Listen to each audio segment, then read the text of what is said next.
오늘 읽었던 본문 말씀 우리 보면 이사야 말씀과 마태, 히브리서, 그 다음에 시편 말씀이 연결되어 있는데요.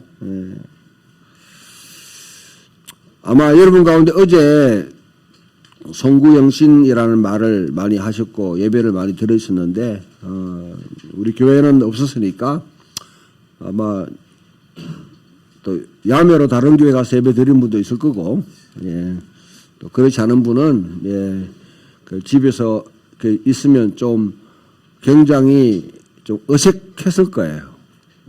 저희들도 가만히 보니까 우리 처음으로 그 보신각 이렇게 타종하는 거, 그 TV로 그렇게 본 것 같아요. 근데 볼 게 없으니까 그거 본 겁니다. 봤는데.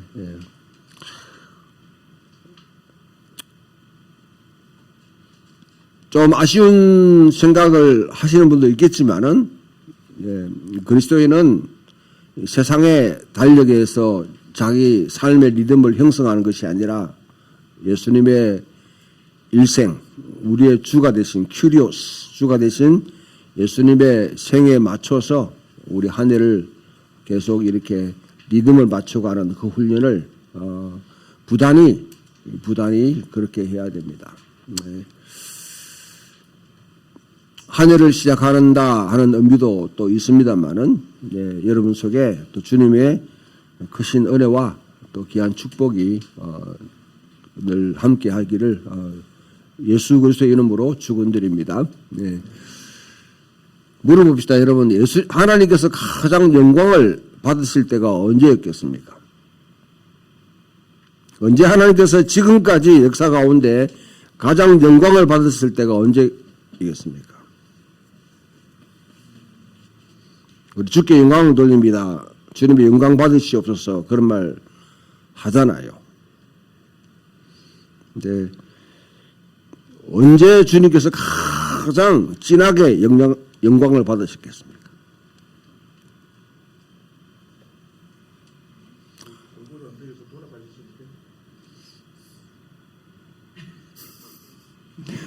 감사합니다. 낮았을 때, 그래요. 물론 그걸 이렇게 비율을 맞춘다고 이렇게 하는 거는 사실 무의미하지만은 요한복음을 읽어보면 예수님 계속 내가 영광을 받을 때가 왔도다. 영광을 받을 때가 왔도다. 그렇게 했는데 그때가 아버지께서 영광을 받으신 하나님을 영광스럽게 하는 곳이다 말이죠. 그것이 바로 방금 얘기했듯이 십자가에서 주님이 돌아가실 때 하나님이 가장 영광을 받으셨다. 그러면 여러분 가운데 좀 불쾌하게 생각하는 분도 있을 거예요. 자기 아들 죽여놓고 영광 받다니, 그 생각을 할 수 있잖아요. 그러면 우리가 주님께 영광을 돌리기 위해서 그럼 고난받아야 되나? 죽어야 되나? 고통받는 가운데 그런 일이 일어나나? 이런 생각을 할 수도 있습니다. 그러나 왜 고난이 그냥 우리 때문에, 내 잘못 때문에 생기는 고난이 아니라 그 고난을 통해서 하나님의 나라가 진척되면, 한 발짝 한 발짝 나가게 된다면, 십자가는 하나님의 나라의 큰 문을 여는 사건입니다. 왜 그런 하나님께서 하나님 나라에 그렇게 집착하시는가?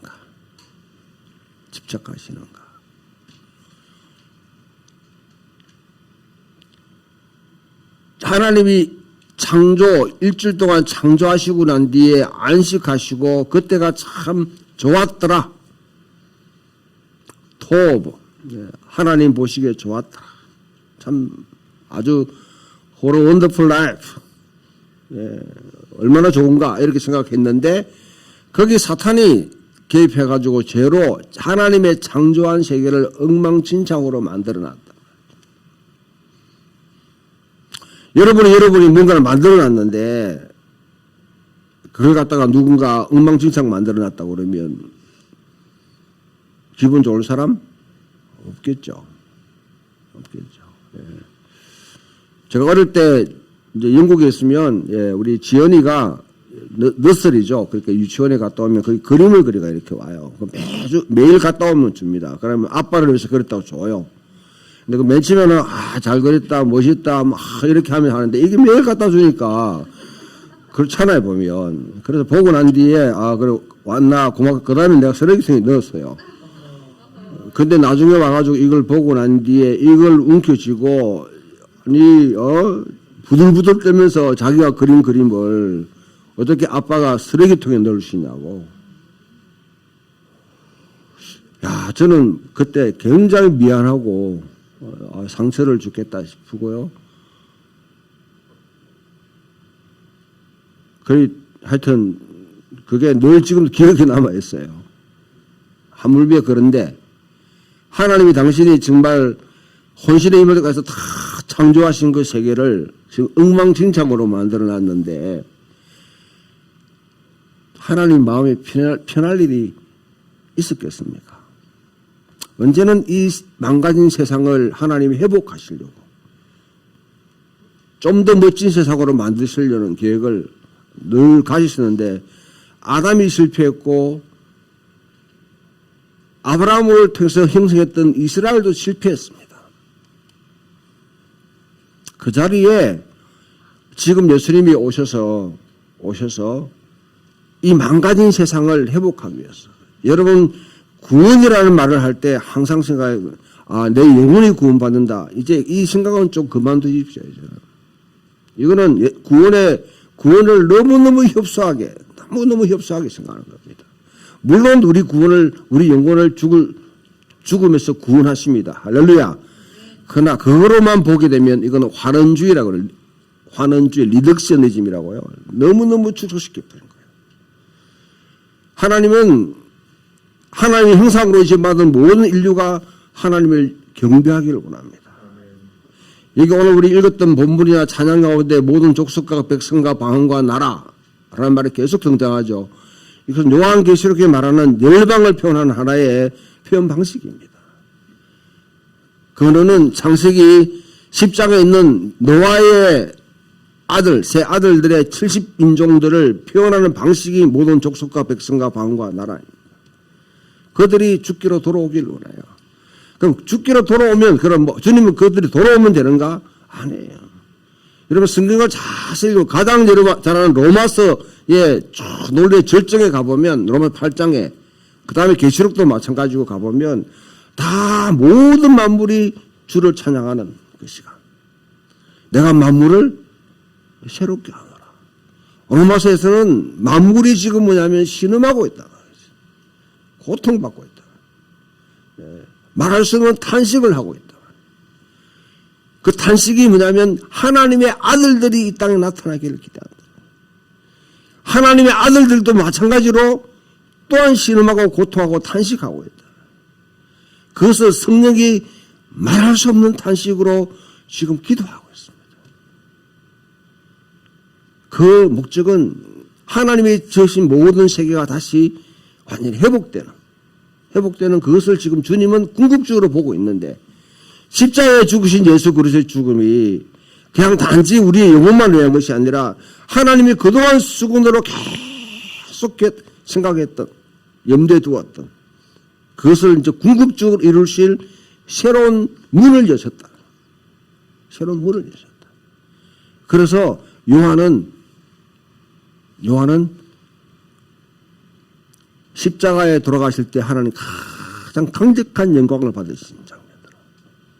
왜냐하면 요한복음은요 모델이 창세기거든요. 태초에 말씀이 계시니라.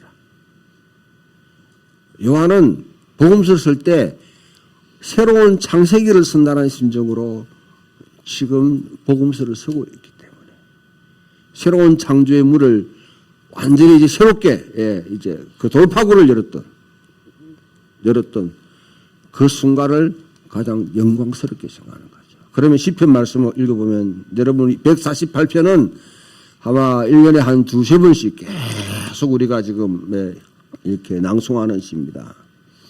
이 시는 시편 45편부터 50편까지가 그러니까 시편 150편의 마지막 절정이죠. 마무리를 짓는 것입니다. 그게 모든 하나님의 백성들 이스라엘뿐 아니라 여기는 만물이 주를 찬양합니다. 만물이 주를. 온 만물이 주를 찬양합니다. 네.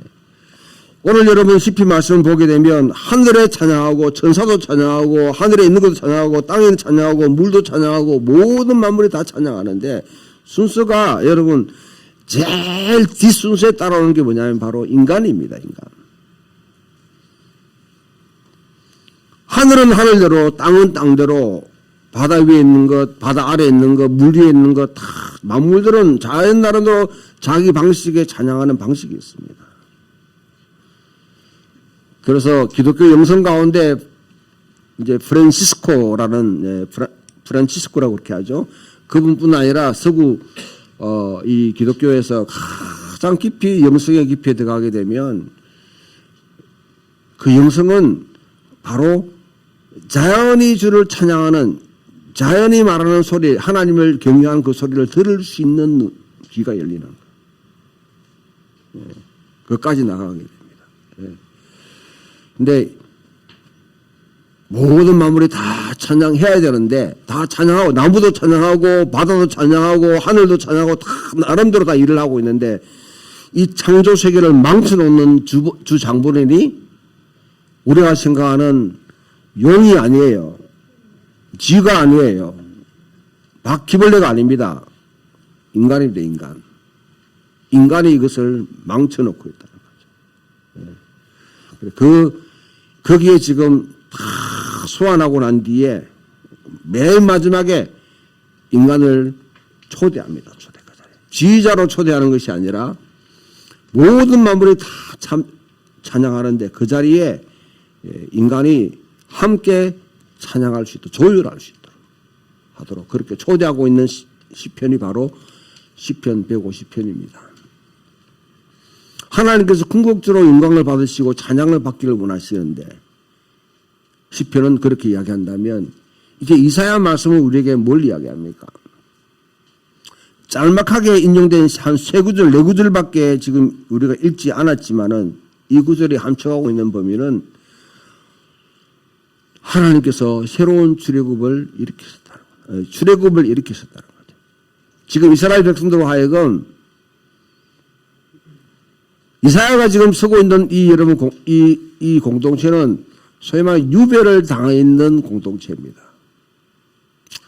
유배를 당했다니까 여러분이 우리가 별 실감이 나지 않을 수 있는데 지금 우크라이나 사람들이 자기가 살고 있는 땅에 전쟁이 터져가지고 밖에 나가 있어요. 살고 있으면 이 차대 차원 교류를 보내고 있다면 그들의 심정이 어떻겠습니까? 이스라엘은 자기가 하나님이 약속한 땅에서 불과 한 500년 살다가 그 다음에 쫓겨나가지고 바벨론에 지금 70년 이상 지금 노예 생활하고 있다. 종살이하고 있다. 그들에게 이사야가 계속해서 희망의, 소망의 그런 여러분 약속을, 언약의 말씀을 매일 전파했는데 문제가 약속을 해놓고 하나님이 성취하지 않는다. 언제 성취할 거냐. 하나님 약속이 언제 실현될 것이냐. 이사야 56장부터 지금 62장, 63장까지 계속 회복에 대한 약속을 쭉 했는데 그럼 언제 이루어질 거냐. 거기에 이사야가 제시하는 메시지는 두 가지입니다. 한 가지는 기도해라. 기도해라. 단순히 그냥 기도하는 게 아니라 한 나라, 한 민족, 하나님 백성의 회복을 위해서 기도해라고 합니다. 그냥 여러분 기도하라는 것이 아니라 거기 보게 되면 이사야가 계속 말하는데 궁극적으로는 이렇게 이야기해요. 기도하고 싶은데 하나님이 우리를 예배 드리지 못하게 하시지 않습니까? 우리가 하나님을 경외하지 못하도록 하나님이 그렇게 하지 않았습니까? 시편 60편, 63편 읽어보게 되면, 이사야 읽어보면 그렇게 이야기해요. 좀 뻔뻔스럽잖아요. 저희가 죄지 놓고, 제가 우상숭배하고 잘못했기 때문에 하나님 징계해가지고 유비를 보냈는데 그들이 하는 말이 하고 싶은데 하나님이 그렇게 하셨잖아요. 이거 뭐야 이거. 그걸 갖다가 그걸 이사야서에 놓는 이 사상이 뭐냐면 후추파 사상입니다. 후추파 사상입니다. 뻔뻔스럽게 담대하게 지가 잘못해놓고도 하나님께 대드는 거예요. 하나님이 어디 계십니까? 뭐 하셨습니까? 약속은 언제 성취됩니까? 예배를 갖다가 드리고 싶은데 성전을 왜 멸망시켰습니까? 우리를 왜 떠나게 보내게 하셨습니까? 계속 이렇게 질문하는 거예요. 어찌 보면 여러분 신성고독 같고 굉장히 못된 버릇 같아도 이스라엘 민족이 지금 유대 민족이 지금까지 살아남은 정신이 바로 이 후추파 정신입니다. 그런 가운데서 도전 정신을 하는 거죠. 그게 궁극적으로 그 밑바탕에는 하나님이여 돌아오시옵소서. 야훼여 당신의 백성에게 돌아오시옵소서. 외치는 겁니다. 예. 자, 그 예언의 결을 따라가지고 오늘 마태가 우리에게 소개하는 이야기는 그 새로운 창조, 새로운 출애굽을 일으킨 일이 이제 예수 그리스도의 탄생을 통해서 본격적으로 시작됐다. 마태복음에 보면 여러분 좀 세심한 독자, 조금 주의를 기울이는 독자들은 눈치를 챌 수 있는 게 뭐냐면 마태가 심심하면 뭐냐면 이게 성경이 이르려 함이라, 이는 성경이 이르려 함이라 이런 말을 많이 해요.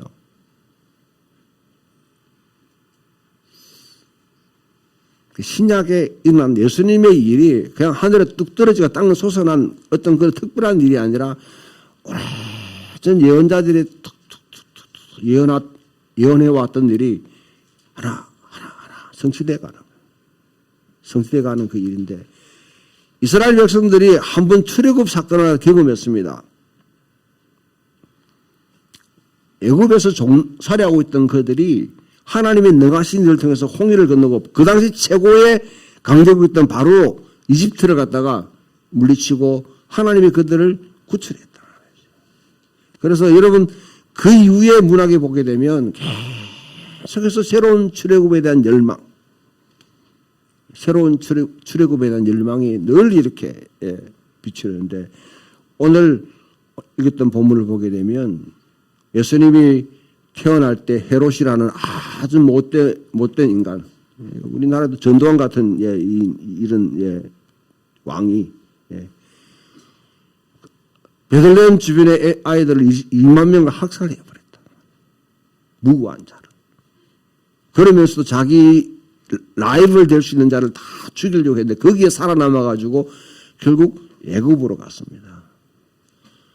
애굽으로 가서 그 다음에 가는 곳이 바로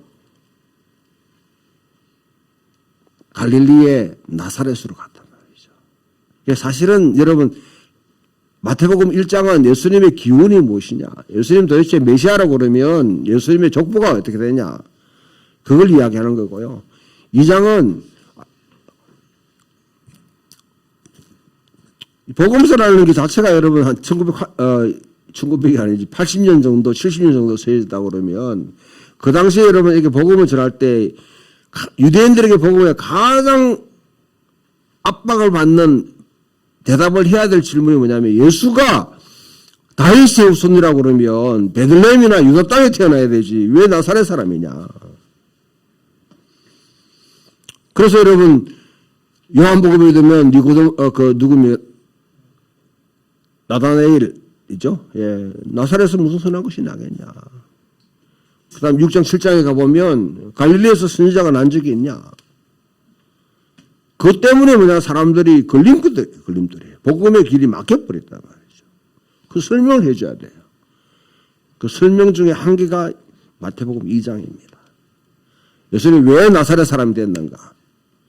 원래는 베들레헴 땅에서 미가 예언 따라 태어났는데 새로운 출애굽을 일으키기 위해서 애굽에 가셨고 거기서 와서 이제 갈릴리에서 새로운 출애굽을 일으키는 자로 그 갈릴리 사람이 되려 함이라. 나사렛 사람이 되려 하십니다. 나사렛 사람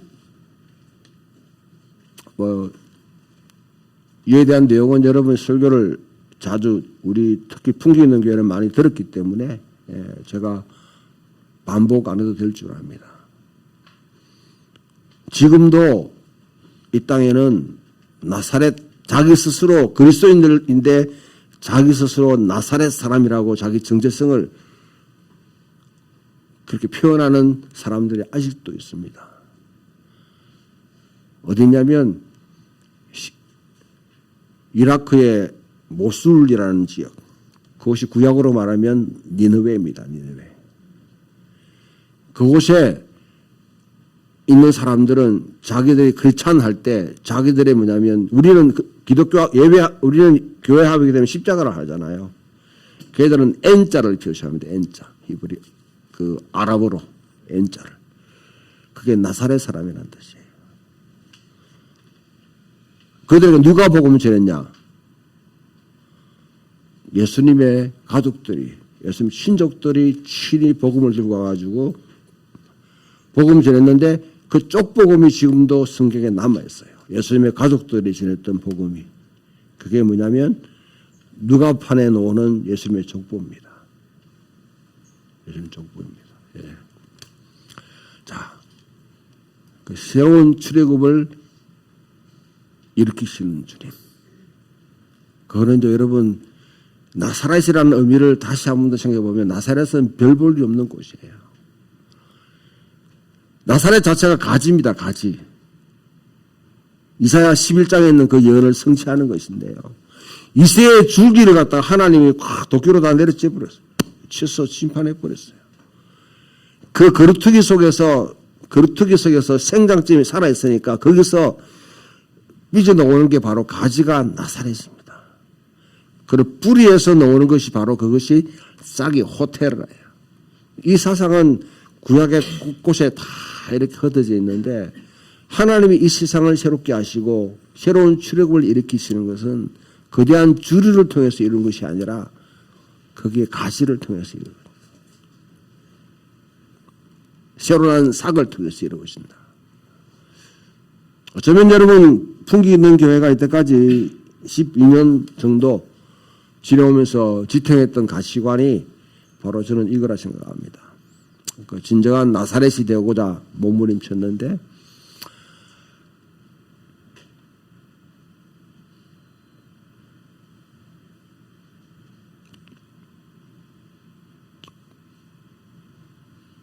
여러분들이 얼만큼 공감하고 아끼고 소중하게 여기는지 사실 저도 마찬가지겠죠. 힘듭니다.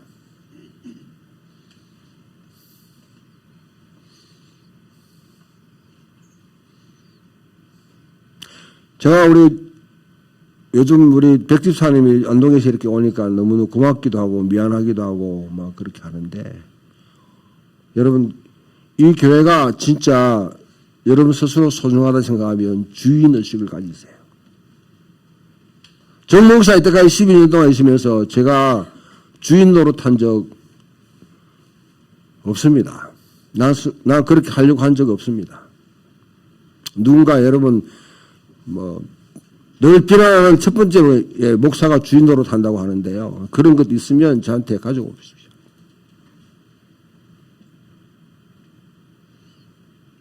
개척교회 멤버들 수고했던 눈물로 했던 사람들 다 떠나고 나니까 이제는 주인의식이 없어요.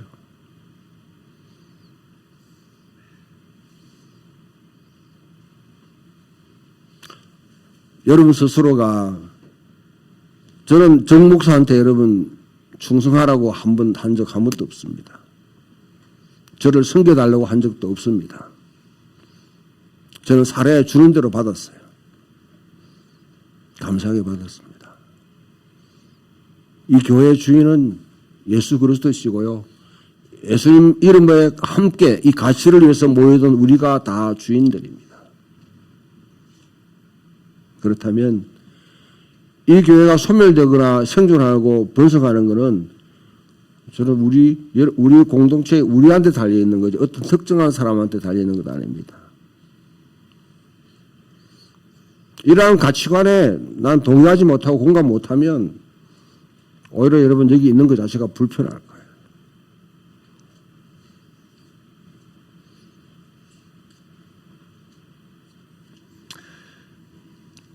뭐 연초에 무거운 말씀을 죄송합니다만은 우리에게는 굉장히 중요한 지금 2달이 남아 있습니다.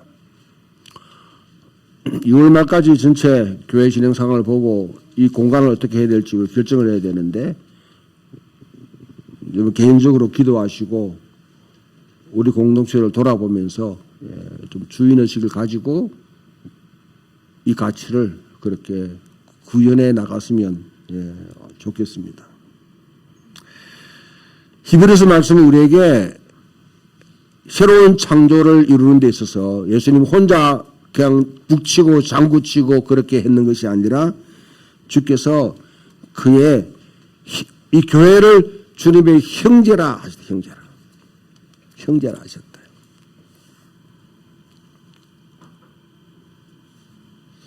하나님의 자녀라고. 하나님의 아들은 사실 예수님밖에 없으신데 십자가에 죽으시고 부활하사 하나님 보좌에 자정하셔서 하나님은 예수님의 이름으로 하나님의 자녀들을 입양하기 시작해요. 그게 그리스도인들이고 오늘 우리들이 바로 거기에 참여하는 자들입니다. 단순히 예수 믿고 죽으면 천국 가는 일 위해서 우리를 부른 것 아닙니다. 천국의 장식품으로 우리를 천국의 숫자 채우기 위해서 우리를 부른 것 아닙니다. 신천지는 가보면 결국 14만 4천이라는 숫자 채우기 위해서 여러분 사람 불러내요. 천국이라는 곳이 단순히 여러분 하나의 숫자 채우기 위해 내가 포함된다면 나 기분 나빠가 안 갑니다, 나는. 그런데 왜 가요, 그런데?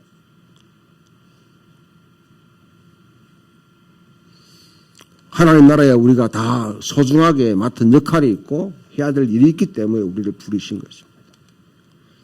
그 일을 위해서 바로 히브리서 기자는 너희들 아들, 하나님의 아들이라는 그 의식을 가지고 이 땅에 하나님의 이루신 예수 그리스도를 통해서 시작하신 새로운 창조, 이 창조에 참여하는 사람이 되어서 궁극적으로 시편 148편이 지금 부르짖듯이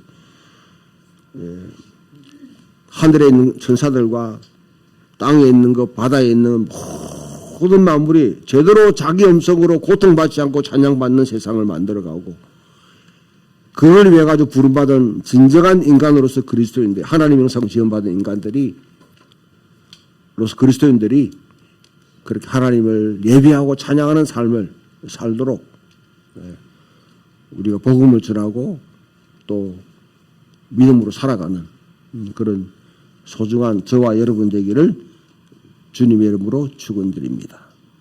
네.